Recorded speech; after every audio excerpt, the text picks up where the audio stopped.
All right, we are live. Good morning, Elana Frankel. Thank you so much for joining me for an episode of the podcast. Good morning or good afternoon for me. Thank you. Yeah, totally. So I was talking with one of my girlfriends who happens to be a scientist who studies cannabinoids in the endocannabinoid system. And a friend had messaged me about cannabis and CTE. And so I called Linda and I'm like, Linda, we need to do a podcast on traumatic brain injury and CTE. And after we finished, I found your blog.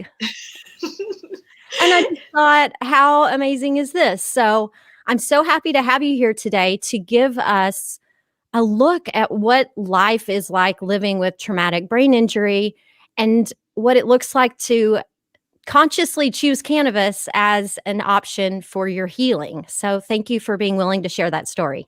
Oh, you're welcome. And thank you for having me. I believe so much in synergy, and the universe puts out what it wants to put out when it puts it out. So I'm glad we lined up. Yes, totally. So let's start by reversing 7 years and tell me what happened. So 7 years ago, as a mother, a wife, and I had a full-time job as creative director of an online retail home design site. Did what lots of people do all the time. I went away for the weekend with some girlfriends, and it was half work trip, half girlfriend trip. I sort of created a scenario where I could do both. And it was supposed to be a quick trip, 2 nights, go down from New York to Miami for Art Basel, as well as some time to myself with my girlfriends. I rarely do that because I don't like to be away from my family. I definitely don't like to be away from work. But I decided, you know what? Sounds like a plan. Let's just try it. And I flew down a little bit later than my girlfriends. They had already been down there, had sort of set up in the hotel. And when I got there, I met them. We had lunch by the pool. I was covered up. I was in the shade and didn't really think too much about it. We went after swimming. We went upstairs to get ready for dinner. We had to go to a few events afterwards. And we got to the restaurant. We ordered appetizers. I stood up and said, you know what, I'm not feeling too well. I'm just going to go use the ladies' room. And when I opened my eyes, I was having a CAT scan. So somewhere between the table and the ladies' room, and it's not still to this day, I'm not quite sure what happened. I fell. Now, whether I had a seizure, fainted, seizure is unclear, but I fell backwards. I hit the back of my head, fractured my skull about 4.5 inches. The impact was so hard that my head then thrusted forward and I hit the front of my face and my brain, and I had 2 big black eyes, and I was completely unconscious. So when I opened my eyes and I was having a CAT scan, I had the wherewithal, and to this day, I don't really understand how I could even have the wherewithal to sit still, but I was laying there and I knew that there was something going on, so I stayed still.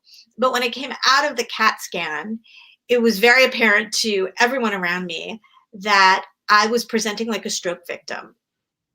My language was completely garbled. I had no sense of balance. I couldn't walk. I could barely move. I had also bruised in my coccyx, which is quite painful. Mm-hmm. And I was unable to interact. I couldn't understand what people were saying to me. I couldn't communicate back. Any sort of light or sound. The best way I can describe it is my brain short-circuited every time there was any kind of stimulus. So the doctors ran a whole bunch of tests. I have epilepsy that runs in my family, so they tested for that. They put me on anti-seizure medication and a bunch of other medications. And it really was disorienting, to say the least, but it was an extremely frightening situation to be in because I really had no idea what was happening. I just knew that I wasn't myself, both physically and mentally. And then spiritually, and yeah, wow, yeah. wow. So how Yeah. long were you there in Florida after this happened? In the hospital and stuff? So my mom flew down to Miami while my husband stayed with my kids. And I was in the hospital for a week. They didn't want me to fly for obvious reasons. Mm. They also didn't want me to drive if anything should happen and I'd be in the middle of nowhere, no hospital. And so they really wanted me. At one point, there was even some discussion about me staying in Florida for 3 months, which, yeah, was quite the shocker. Once it was established that I had a traumatic brain injury, that my brain was really inflamed and was really pressing against my skull, as well as the front part of my brain was bruised. I had also lost my sense of smell and taste. So once all of that had been established, and once there was also some conversation about like medevacing me back to New York, which was insane. But my Yeah, I'd like to mom, see the price tag on that one. I know, which by the way, insurance does not cover. So my mom, and someday you'll all have to meet my mom because she's an incredible human being, and she somehow talked the doctors into allowing me to fly back to New York. And they did say yes eventually if they could be assured that the air marshal on the flight was trained in traumatic brain injury. And somehow my mom found us a flight from Miami to New York where she got approved for that. And I will say, I remember very, very little about that time in Florida. There are a couple of things I do remember. One thing I do remember is getting to the airport. I was in a wheelchair. I had a giant hat on, so there would be no light. I had these big sort of glasses on, like Yoko Ono style.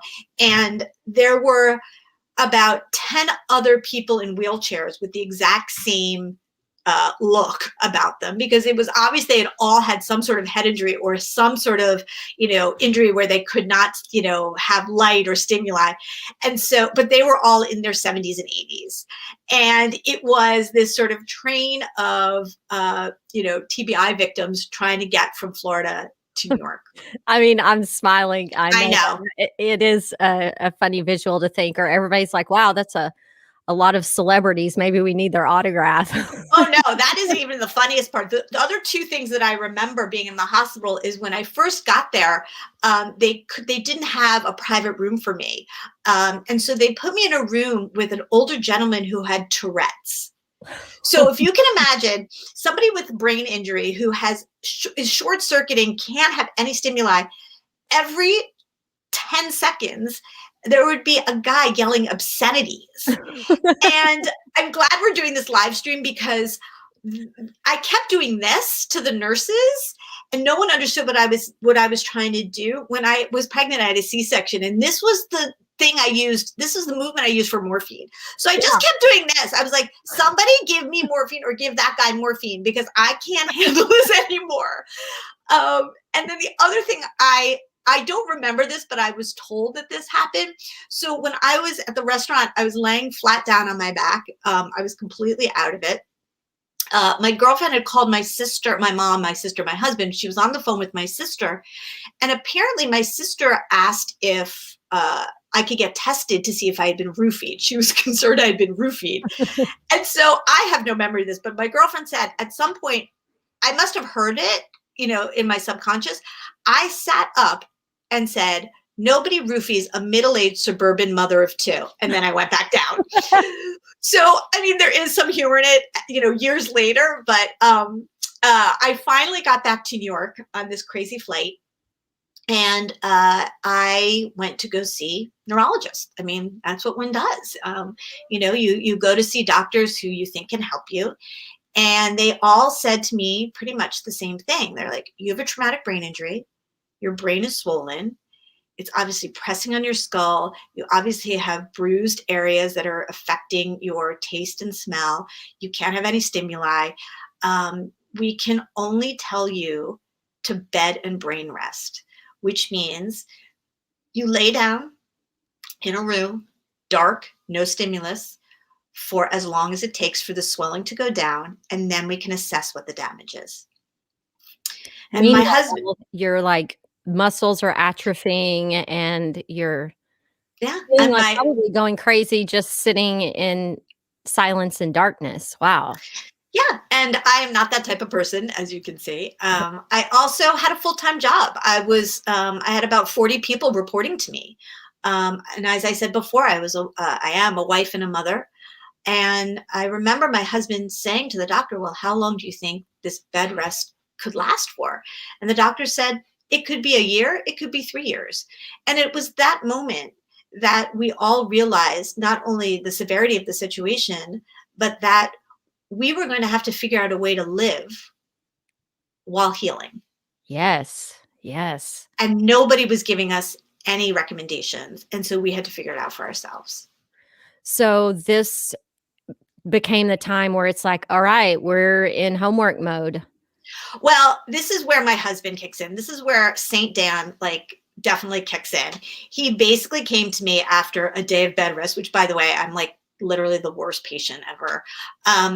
He came in and said, we can't live like this. This is crazy. I'm going to do some research. And at that point, have always been open to alternative healing therapeutics. I'm a yoga teacher. I'm a meditation teacher. I've practiced for years. I've had acupuncture. I've had Reiki. I've had lots of different alternative therapeutics.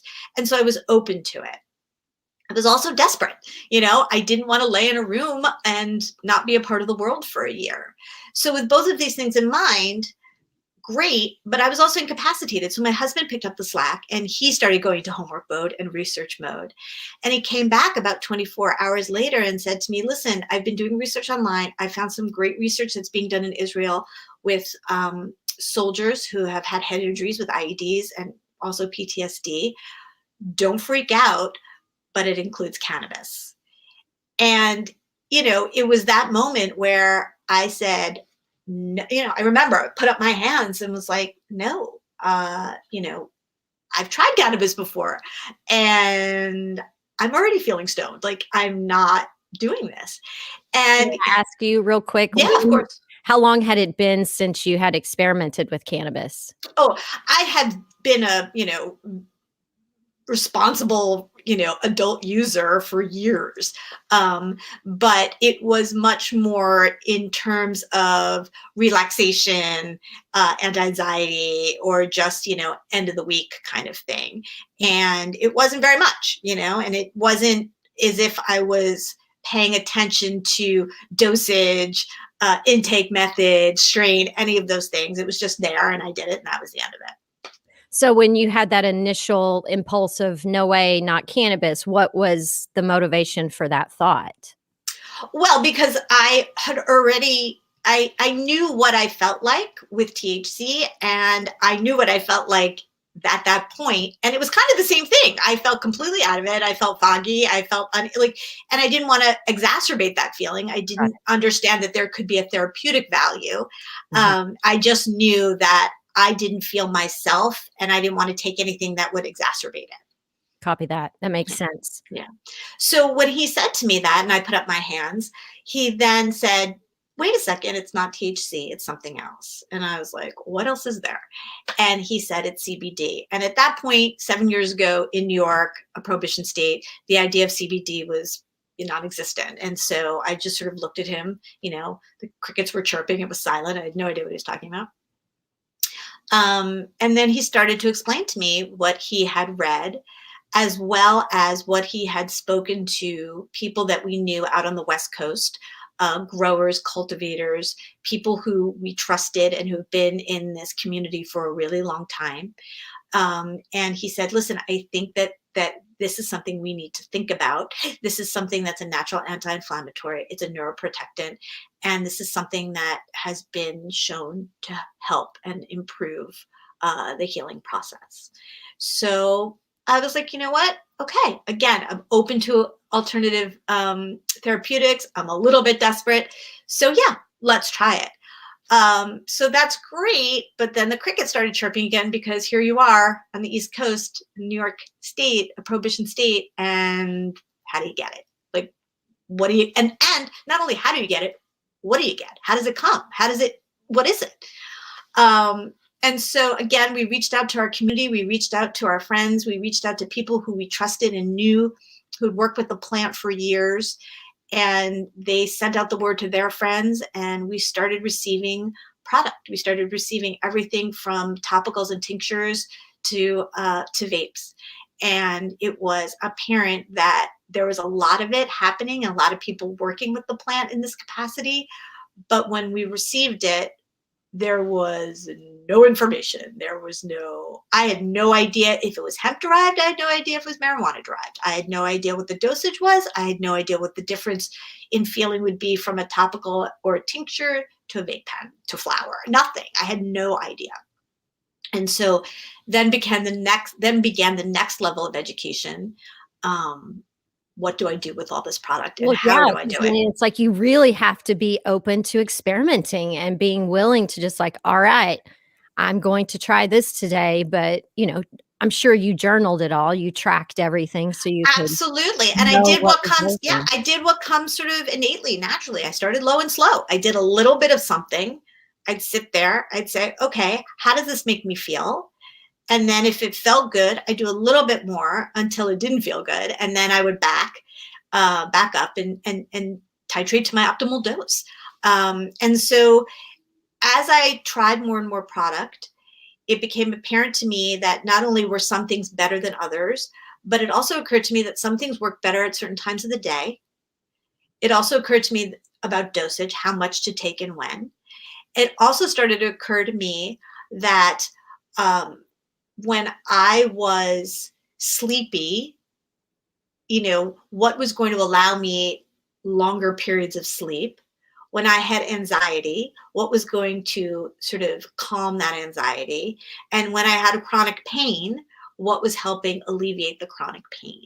And those were the three things that kept creeping up: that anxiety, stress, the chronic pain, and the sleep disruption. Now, And at the time, had your doctor given you recommendations or prescriptions for pharmaceuticals for each of those three things? no, not at all. So really, the doctors were very adamant about not taking anything until the swelling went down, and that bed and brain rest were really what was going to facilitate that anti-inflammatory experience. And it might have, and it could have, but a year to 3 years was not something I was willing to take a chance about and lose out on my life. Absolutely. It's like, let's fast track this inflammation relief. And of course, type A personality, New York, I'm like, I got this in 6 weeks, But I did definitely have, it wasn't 6 weeks, but I definitely did speed up the process, and I did start to feel better a lot quicker within 3 months. And very, very slowly, I was able to get up and walk. I was able to have conversations. I was able to send an email. Although I'm sure if you ask some of my friends and colleagues to show you those emails, I'm sure they were a little wackadoodle at times. But I was able to really interact with the universe again. I was able to be a mom.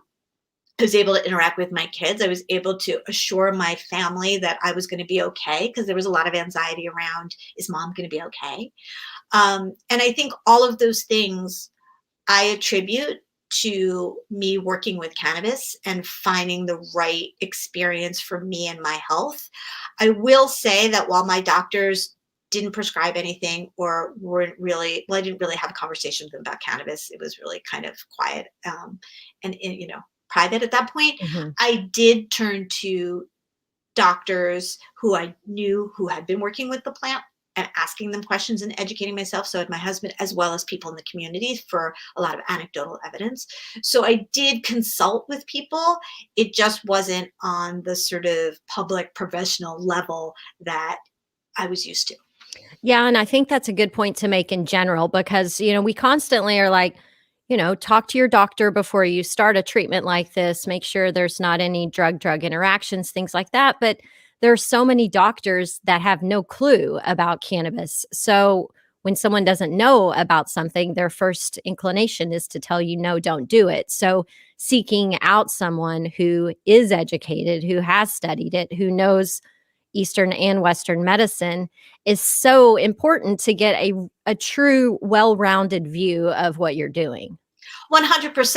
And I would say that anybody with the level of injury that I had, it is important to work with a healthcare provider, somebody who is educated in plant therapeutics, because, with plant therapeutics, it's not a standardized situation. It's not just like take a pill and you'll be okay.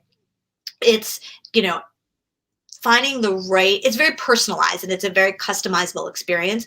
And you need to find the right plant experience and therapeutics for who you are. And that's because I'm a woman. That's because I'm a certain age. That's because I have a certain tolerance level. That's because of my hormone. I mean, there are so many factors that interact, not just other drugs.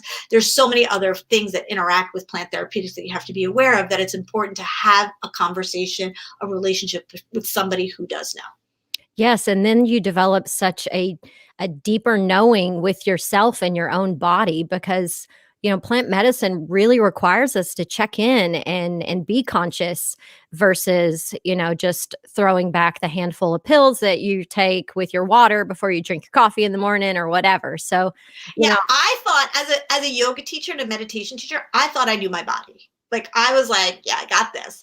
But I will tell you that after working with cannabis and using cannabis and being in the industry now, my knowledge is so much deeper and so much more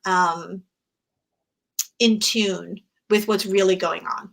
mhm. So how has yoga and meditation helped you, both during that recovery process and, now in your everyday life? So yoga and meditation is incredible, but what it really, both of them really does is facilitate breath work. And that's what's the most important to me, is breath work. And that's the deep inhalations and exhalations of the body.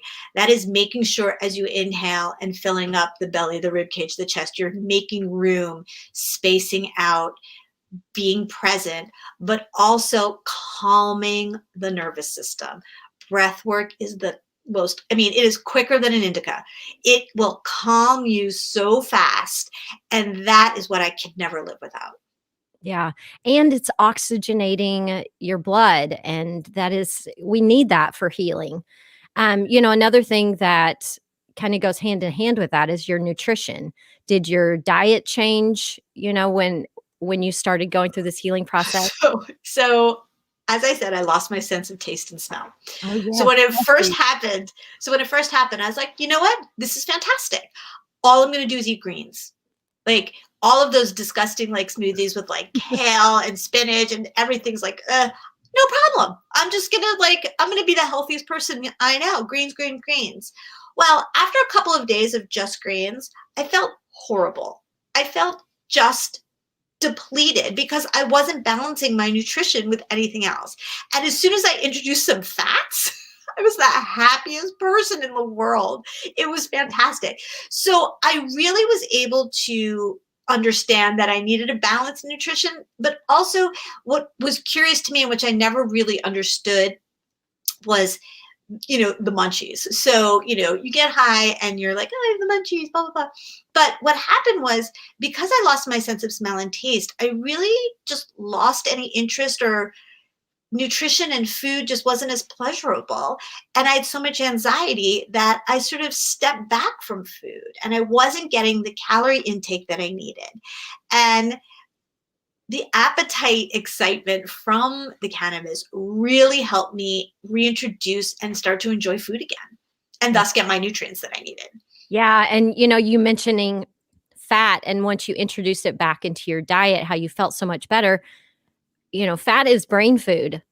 Oh, yeah. And I've had my genetics, my epigenetic panel done, and, dementia, Alzheimer's is something that's run in my family, and I was curious. I wanted to know if I had those genes so that because I'm a type A just like you, I'm like, I'm a doer. I wanna make sure I'm setting myself up for success as, old Joe down the road.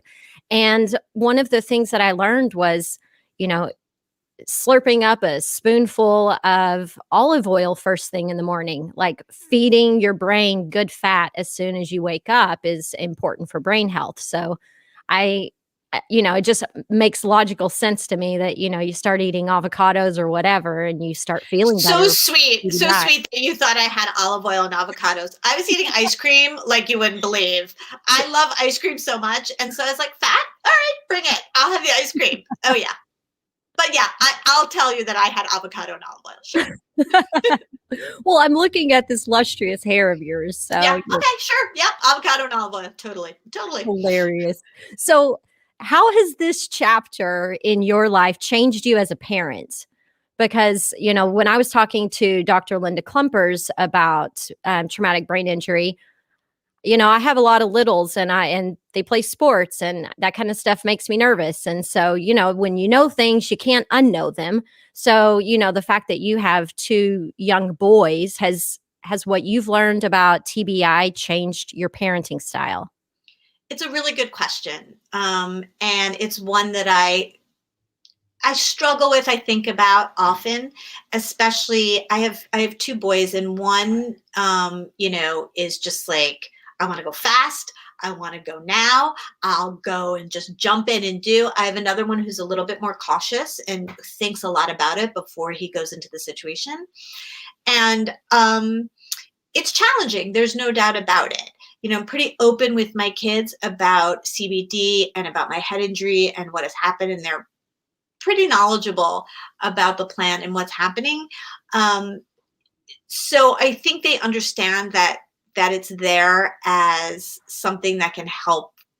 You know, it's hard. It's hard. I've got a 13-year-old who likes to ski. He races and he goes fast, and I've seen him come down on a stretcher. And it's a moment where you think to yourself, like, uh-oh, what are you going to do? We've been very lucky. I've been very grateful, and it's like one day at a time. Yeah. And you know what? It's skiing, and there's like a season, and it's short. Well, and I also think it's good that you just extend some grace to the fact that it's life and, we have to let it play out. And, we can't put guardrails up everywhere for the rest of our lives. I think it's more about fear. And I want to just ensure that my family doesn't grow up with fear, that they see that there's caution, and there's calculated risks, and that there's this idea of think before you do. Yeah, I like that.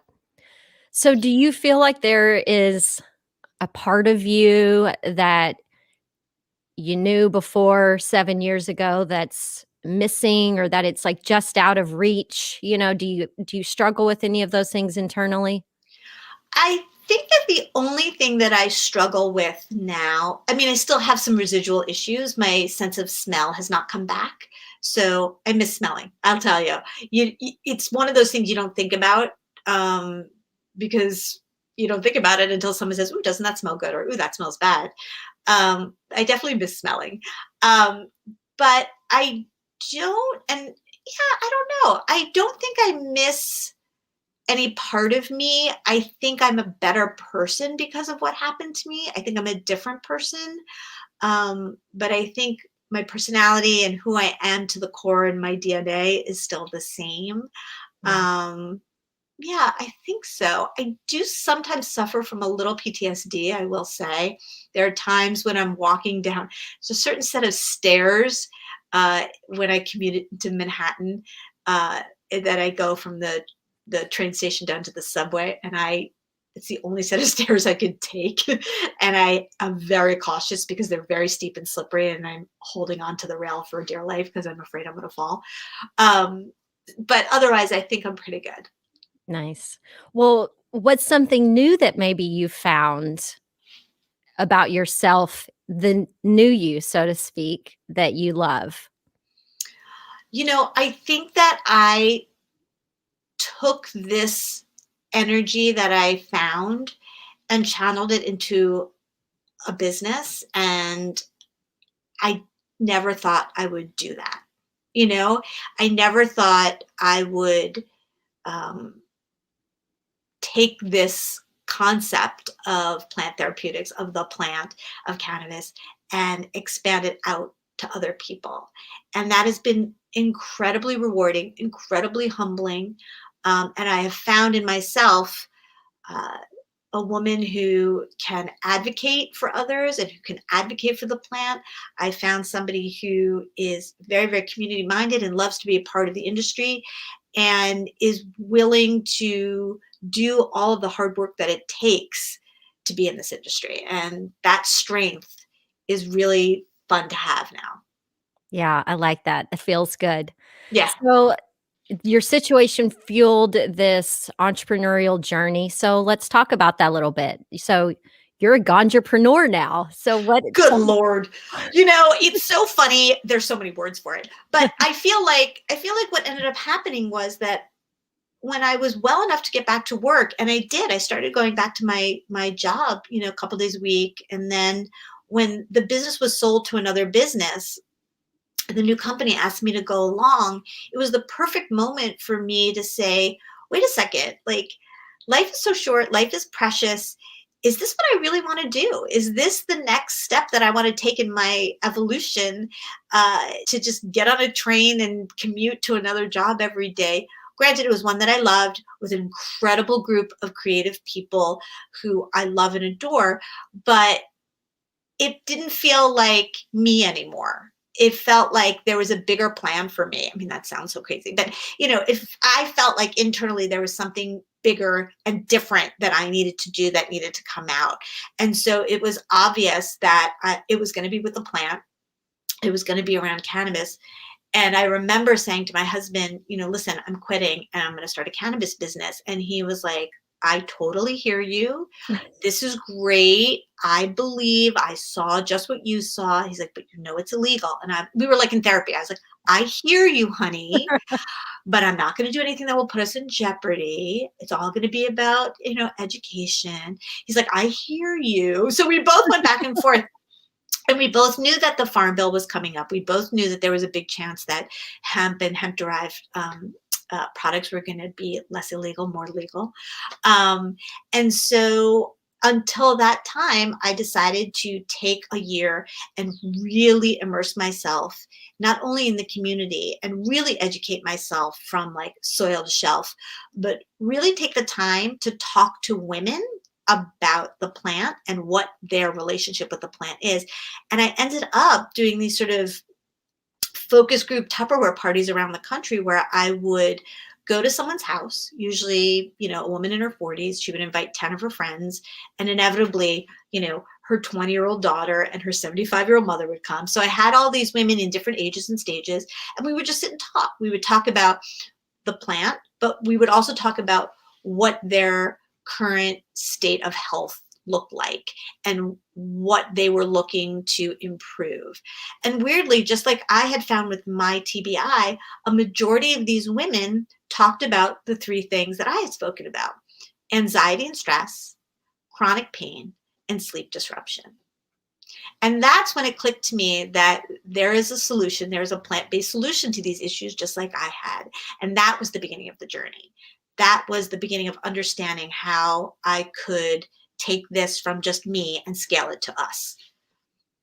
Okay, so is the first thing that you did was to start a publication to share these stories? No, that came later. First was Okay. just literally education. It was educating myself, talking with doctors, talking to growers, talking about all these people, then starting to educate others. And like I said, we would just sit around the table and have conversations. Inevitably, as I started meeting more people and having these conversations, they would say to me, okay, now what actually is CBD? Like, how can I see it? So I started bringing some product with me so they could test it, they could see it, they could understand it, they could see it was non-intoxicating. And then they kept saying, well, this is great. Where can I buy it? So I would sell them.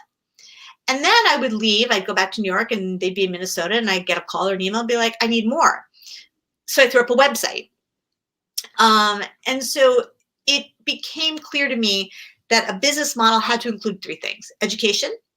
Well, first, access to really good vetted product where I knew the farmer, I knew the product, like I said, from soil to shelf. Then came education. and then inspiration. So it was access, education, and inspiration. And the inspiration was really important at that time because, and continues to be, because it's about good design that adds good value. And it's about speaking to women of all ages and stages. And so with those three things in mind, that's where I started the business Indigo and Haze. Then it was all about scaling. I come from a magazine background, so starting a magazine seemed crazy, but also like in my wheelhouse. So I approached a publisher and I said, hey, I have this crazy idea. I want to start a magazine and I want to call it Women. I mean, even when I say it today, it's kind of insane. And I want to call it Women in Weed. And, you know, much to his, like, I mean, credit, he basically was like, all right, let's do an issue, throw it up there and see what happens. And I sort of double ticked. I was like, wait, what? Yes. So that's how the first issue of Women in Weed happened. And the first issue was a great success. We got incredible distribution, which was really key because one of the things that I love and both hate about the industry is that it's a big echo chamber and we all talk to each other. But I really wanted to talk to women who were at the supermarket checkout, who were at CVS, who were at the pharmacy. And so these were the newsstands that we were on. And that really helped spread the word, and that really helped women understand and read other women's stories and feel connected. So if women want to access this magazine, is there a place where they can go and get on a list so they can get it mailed to them? I love how you think we're that like well put together. But so the first two issues were sold out. There's a couple of more, I think on indigoandhaze.com, there are some third issues still available. And then those issues were put into a book. So Simon & Schuster and Centennial Books created a book around the first three issues, which are, the book is on indigoandhaze.com as well as Amazon. And then a fourth issue came out and that sold out. But then I stepped back. There's a fifth issue out now, I think, but I stepped back after that issue because I now want to take it to another scalable level. And we are in the process of in pre-production for 2 documentaries, short form films, so that we can really spread the word a little bit even more and get some really great storytelling happening around the plant. So what you're saying is traumatic brain injury is not holding you back. No. No, if anything, I have to say, if anything, it has motivated me more because I know how precious life is. I know how precious the body and the brain is now. And I want to make the most of my time because I know how precious it can be and how like it can just go like that. Yes, I love it. That's very inspiring. And it's so true. You know, I mean, time is our most precious asset. And what we do with it, we're either, you know, wasting, creating a mundane experience on this planet, or we are, you know, grabbing the tiger by the tail and going for it. And Amen. I love that you're doing that, Elana. Amen. And thank you. I love that I'm doing it too. It's exhausting, but it's so worth it. Yes. Yeah. It's probably less exhausting than being in bed with the lights out for a year. Different kind of exhaustion, but yes, for sure. So is there anything that I didn't ask you that you think is important to share in your story? I will say that one of the things that I really want to emphasize, particularly with a traumatic brain injury, and quite frankly, with any kind of mental health, that the body-brain connection is really important, especially when you're walking around in the world and you see people, and on the outside, physically, they've healed, but internally, they're still working on themselves. And that's what happened with me with my TBI. You know, once my coccyx got better, my eyes, I didn't have black and blue eyes, the swelling went down, you know, I physically started to look a lot better, but I still had a lot of internal work to do. And it was very challenging for me to explain that to people, that even though I looked fine on the outside, still inside I was short circuiting, still I was unable to focus for long periods of time. I still don't have my sense of smell or taste. So there were certain things that were hard for me to express, and that I think it's important for people to understand that if somebody's going through something, and even though you can't see it, it needs to be validated. Absolutely. And that's just a great lesson for life in general. Like, none of us know what other people around us are going through. We don't know what the invisible dis-ease is in their lives, whether or not that's traumatic brain injury, PTSD, maybe they just got broken up with or asked for a divorce that morning. You just don't know. And so extending grace to everyone around us every day in every way is one of the most humane things that we can do for the people walking on this planet with us. And just being a good listener. There's a lot to be said. I mean, I say it to my kids all the time: be a good listener, make good choices. And that's an important part of the lesson for me, is the listening part of it. Yeah, absolutely. Well, I hope everyone enjoyed listening to your story today.